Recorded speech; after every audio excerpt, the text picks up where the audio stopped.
سوال ہے، قرآن مجید کے کس پارے میں روزے کے احکام بیان کیے گئے ہیں؟ جواب ہے پارہ نمبر 2 سورہ بقرہ میں۔ سوال ہے، اسلام میں سب سے پہلا معجزہ کس نبی کو ملا؟ جواب ہے حضرت صالح علیہ السلام کو۔ سوال ہے، حضرت نوح علیہ السلام کی کشتی کس پہاڑ پر ٹھہری؟ جواب ہے کوہ جودہ پر۔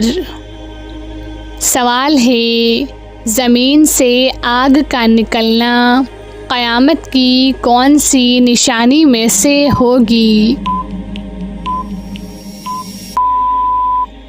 جواب ہے آخری نشانی ہوگی۔ سوال ہے، وہ کون سا عمل ہے جس سے گناہ درختوں کے پتوں کی طرح جھڑتے ہیں؟ جواب ہے سجدے میں رونا۔ سوال ہے، کیا آپ جانتے ہیں کہ ہماری ناک کا سائز ہمارے جسم کے کس حصے کے برابر ہوتا ہے؟ جواب ہے انگوٹھے کے برابر ہوتا ہے۔ سوال ہے، وہ کون سی پہاڑ ہے جہاں پر ہر دعا قبول ہوتی ہے؟ جواب ہے اس پہاڑ کا نام جبل ابو قبیس ہے اور وہ مکہ مکرمہ میں واقع ہے۔ سوال ہے، کتنی بار سورہ اخلاص پڑھنے سے انسان غریب نہیں رہتا؟ جواب ہے یہ سوال بہت عام ہے، اس لیے بات درست دینی وضاحت کے ساتھ سمجھانا ضروری ہے۔ کوئی متعین عدد ثابت نہیں، قرآن و صحیح احادیث میں یہ بات ثابت نہیں کہ اتنی بار سورہ اخلاص پڑھنے سے انسان غریب نہیں رہتا، یعنی کوئی خاص گنتی مثلاً 100، 41، 11 ایسی نہیں جو شریعت میں بطور ضمانت آئی ہو۔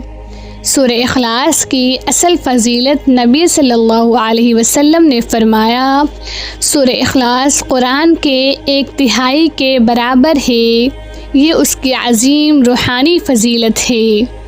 سوال ہے، کس سورہ کا نام سب سورتوں سے طویل ہے؟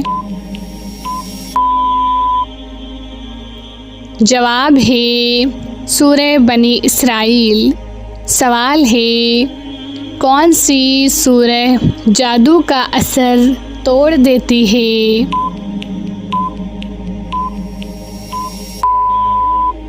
جواب ہے اسلام میں جادو کے اثرات سے حفاظت اور اس کے توڑ کے لیے چند صورتیں اور آیات بہت مؤثر بتائی گئی ہیں۔ خاص طور پر نبی صلی اللہ علیہ وسلم کی سنت سے ثابت ہے۔ جادو کا اثر توڑنے کے لیے سب سے مؤثر صورتیں: نمبر 1 سورہ فلق، خاص طور پر جادو، حسد اور نظر بد کے شر سے حفاظت کے لیے نازل ہوئی۔ نمبر 2 سورہ ناس، شیاطین اور وسوسوں کے شر سے بچاتی ہے۔ یہ دونوں صورتیں معوذتین کہلاتی ہیں۔ سوال ہے، اس وقت کی خاموشی سب کچھ کہہ جاتی ہے؟ جواب ہے سجدے کے دوران کی خاموشی سب کچھ کہہ جاتی ہے۔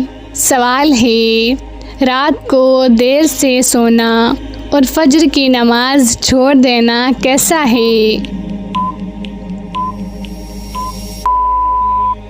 جواب ہے گناہ اور سستی کی علامت ہے۔